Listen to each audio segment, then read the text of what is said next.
কেন এর ইংরাজি হোয়াই, কেন পড়তে হবে, এই বাক্যটার ইংরাজি কী হবে? কি এর ইংরাজি হোয়াট, কি পড়তে হবে এই বাক্যটার ইংরাজি কী হবে? কখন এর ইংরাজি হোয়েন, কখন পড়তে হবে এই বাক্যটার ইংরাজি কী হবে? কিভাবে এর ইংরাজি হাউ, কিভাবে পড়তে হবে এই বাক্যটার ইংরাজি কী হবে? তো যখনই কোনো WH দিয়ে কোনো সেন্টেন্স আমরা তৈরি করতে যাব, তখন আমরা সেই WH সেই ওয়ার্ডটাকে ইউজ করবো এবং তার সাথে টু এবং তার সাথে আমরা V1কে ইউজ করলেই সেই বাক্যটা কমপ্লিট হয়ে যাবে। আমরা জানি যে কোনো সেন্টেন্স তৈরি করতে গেলে সবারই প্রথমে সাবজেক্ট দিতে হয়, তারপরে ভার্ব এবং তারপরে অবজেক্ট দিতে হয়। কিন্তু WH দিয়ে যখন কোনো সেন্টেন্স তৈরি করি আমরা WH টু এবং V1 দিলেই হয়ে যায়। তো চলো দেখে নেওয়া যাক যে কীভাবে আমরা সেন্টেন্সগুলোকে তৈরি করতে পারি WHকে ইউজ করে। সবারই প্রথমে কেন পড়তে হবে? হোয়াই টু ভার্বের ওয়ান, পড়ার। হোয়াই টু রিড, কেন লিখতে হবে? হোয়াই টু রাইট, কেন শিখতে হবে? হোয়াই টু লার্ন, কেন শেখাতে হবে?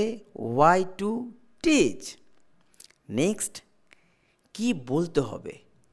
যখন কি দিয়ে বাক্য তৈরি করব তখন হোয়াট টু V1, কি বলতে হবে?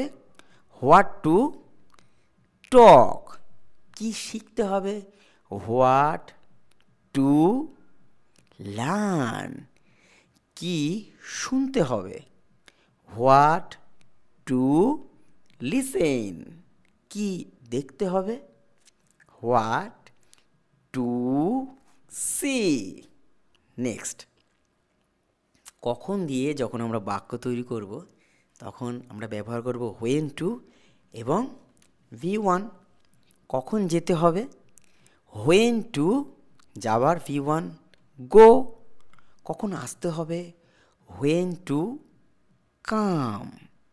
কখন লিখতে হবে? When to write. কখন ডাকতে হবে? When to call. নেক্সট, কিভাবে দিয়ে যখন আমরা বাক্য তৈরি করব হাউ টু এবং V1, কিভাবে বলতে হবে? হাউ টু সে, কিভাবে অভ্যাস করতে হবে? হাউ টু প্র্যাকটিস, কিভাবে সাঁতার কাটতে হবে? হাউ টু সুইম, কিভাবে নাচতে হবে? How to dance.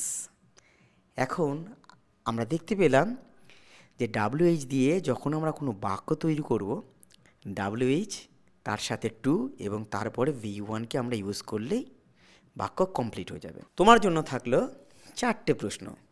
কেন ঘুমাতে হবে? কি বুঝতে হবে? কখন বসতে হবে? এবং কিভাবে খেলতে হবে? এই 4টে বাক্যকে তাড়াতাড়ি ইংরেজিতে ট্রান্সলেট করে ফেলো এবং কমেন্টে টুক করে নিজের নামটাও তার সাথে লিখে ফেলো। নেক্সট ভিডিওতে তোমার নাম উল্লেখ করা হবে যদি তোমার প্রত্যেকটা বাক্য সঠিক হয়। ভালো থাকবে, সুস্থ থাকবে। যদি চ্যানেলে নতুন হয়ে থাকো তাহলে চ্যানেলটা সাবস্ক্রাইব করতে পারো, আর ভিডিওটা যদি তোমার ভালো লেগে থাকে তাহলে লাইক করতে পারো। Thank you.